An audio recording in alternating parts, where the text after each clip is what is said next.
There are these incredible, invisible forces all around us. They're shaping our world in ways we can't even see. And no, it's not magic, but it can feel just as mysterious. Today, we're going to pull back the curtain on one of the most fundamental of these forces, magnetism. It's this amazing power that guides, pulls, and literally runs our lives. So let's dive in and uncover its secret. Okay, so meet Reshma. She's working on a really special gift for her grandmother's 60th birthday. She's writing her a historical adventure story. But like a lot of writers, she's kind of hit a roadblock, a big one. So in her story, picture this. A ship full of ancient sailors is caught in this massive, terrifying storm. The sky is just gone. It's a total gray out, and the stars, their only guide, are completely hidden. They are totally, hopelessly lost at sea. And this is the exact question that stumped Reshma. I mean, seriously, how did ancient sailors find their way home when they couldn't see the sun or the stars? What kind of secret trick did they have? So Reshma hits the books, right, and she discovers the answer. It turns out ancient travelers had this remarkable little device for finding their way, a tool that worked day or night, rain or shine. It was, of course, the magnetic compass.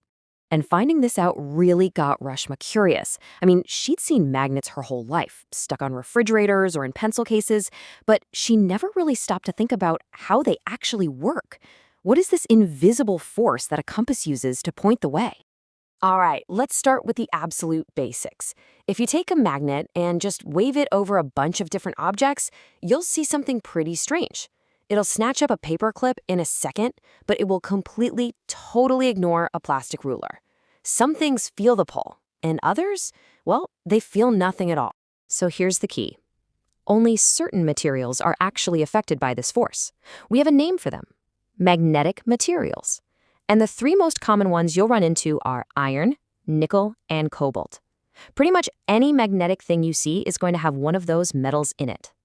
This little table here just breaks it down perfectly. An iron key, yep, it's magnetic. A paperclip, which is made of steel, and steel has iron in it, you bet. But a plastic ruler or a wooden pencil, nope, not magnetic. It really does all come down to what it's made of. Okay, so now we know what magnets attract. But let's dig a little deeper into how they do it. Is that invisible force just kind of spread out evenly all over the magnet? Or is there a secret to where all its power is hiding? I want you to really think about this for a second. If you dipped a bar magnet into a big pile of paper clips, where do you think they'd stick? All over the place? Or just in certain spots?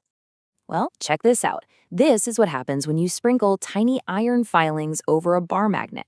They don't just stick everywhere. Nope, they bunch up like crazy at the two ends. These two power-packed points are what we call the poles of the magnet. And here's a really fundamental rule about magnets, something that's always true. Every magnet has two poles, a north and a south, and you can never, ever separate them. If you take a magnet and snap it in half, you don't get a north piece and a south piece. You just get two new, smaller magnets, and each one has its own north and south pole. It's pretty wild. All right, so magnets have these poles. Big deal, right? How in the world does that help our sailors who are lost out there in the middle of a storm? Well, let's connect the dots back to navigation. Imagine you do this simple experiment. You take a bar magnet, tie a piece of string right around its middle, and just let it hang so it can spin around freely. No matter how many times you spin it, when it finally settles down, it will always stop in the exact same direction, every single time. And that direction is always north-south. One end of the magnet will point toward the geographic North Pole, and the other will point south. This is the simple, amazing property that makes every single compass work. The pole that points north we call the north-seeking pole, or, just the North Pole for short. But why? Why does it do that?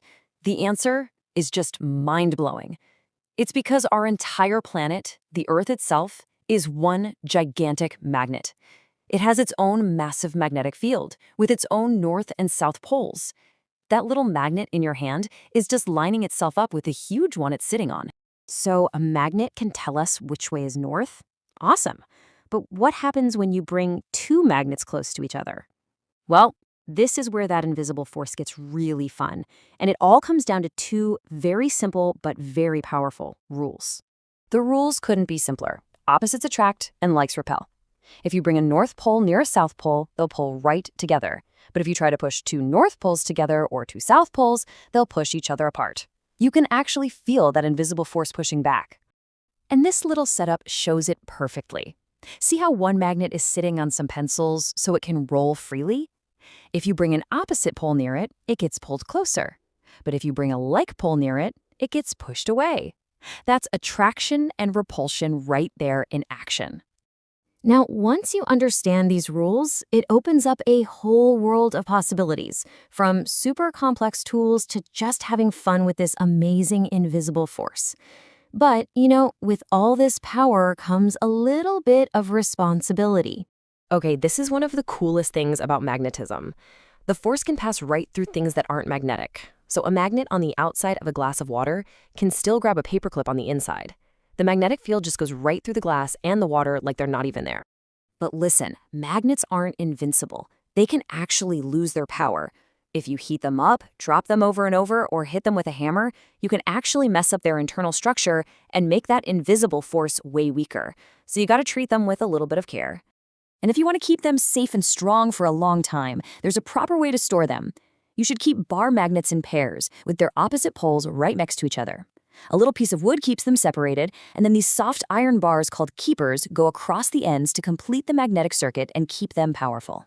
So just think about that journey. We went from Reshma's story about ancient sailors lost in a storm, all the way to the electric motors, speakers, and computers that power our modern world. And it's all thanks to this one invisible force. We figured it out and learned how to use it. Which leaves just one question. What other amazing things are we going to do with it next?